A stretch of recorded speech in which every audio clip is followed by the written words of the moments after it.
I think when somebody else, when there's an outer person telling you and it's an external being, it's coming back at you. And so you feel like it's more than a feeling. It's more of that affirmation builds you up. You know, you run harder, you work harder, you see the accomplishment already done.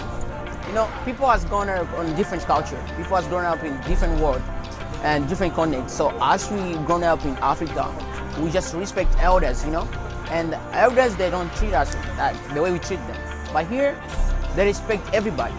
And I really appreciate that. They're really cool. At my college, we had done hijab for a day, where basically non-Muslim girls wore the headscarf, so they could see what it's like to be a Muslim woman for the day and experience all the things that we go through. They wanted to help us through our struggle, so I felt for once, rather than having dirty looks or people yelling stuff at us when we're walking, someone understood our pain and someone respected us for the struggle we go through, rather than just thinking we're forced to wear it or it's just a scarf on our head. A lot of people don't know that the Black Panthers had a breakfast program. They had a lot of social service programs. They weren't just out being militant and fighting for rights, they were also serving the community, helping the community lift itself up. And they had a program to deliver breakfast to kids. And so I volunteered for it. And at the time, I was about maybe 11 or 12 years old. I was the only white kid, only white face anywhere around. The school district was in a difficult spot because the superintendent was not performing his responsibilities as they needed to be done. I personally witnessed some of the mishaps that occurred by him. I led the charge, so to speak, to put the gentleman on administrative leave and conducted an investigation into his behaviors for the district. Me acuerdo que sí, conocí una vez un grupo de hondureños, creo que eran, y estábamos hablando un poco sobre pues lo que íbamos a hacer en la vida, ¿no? Y ellos me miraron y me dijeron, ¿sabes qué?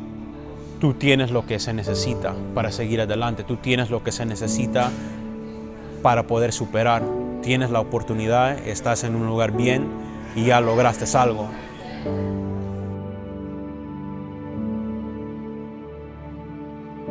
And I showed up, this little blonde white kid, and everybody welcomed me with open arms. I was treated as though I was one of the family.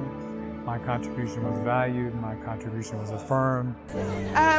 Being treated by respect matters a lot because as a human being, I feel like I'm just like anyone else, and that gives me high esteem. I met a few people who I think saw something in me that I maybe didn't see in myself and really invested in me in that.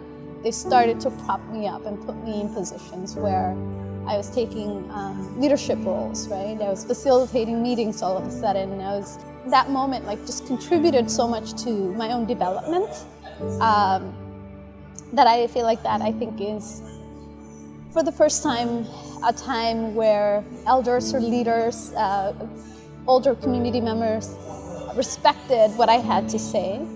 I think it mattered because I would say that I felt like I took on a tough issue, and I don't talk about it a lot, but I feel as though I did a good job.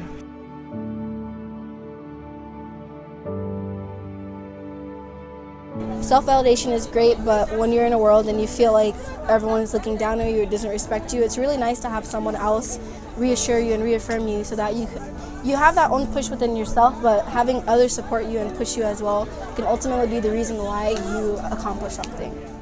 Whatever was holding us back, we need to, I think, just let go of that. This is the time to really lean into our values and demand equity, justice, and basic fairness for all people. So I think using your voice is certainly one way you can affirm the dignity of others.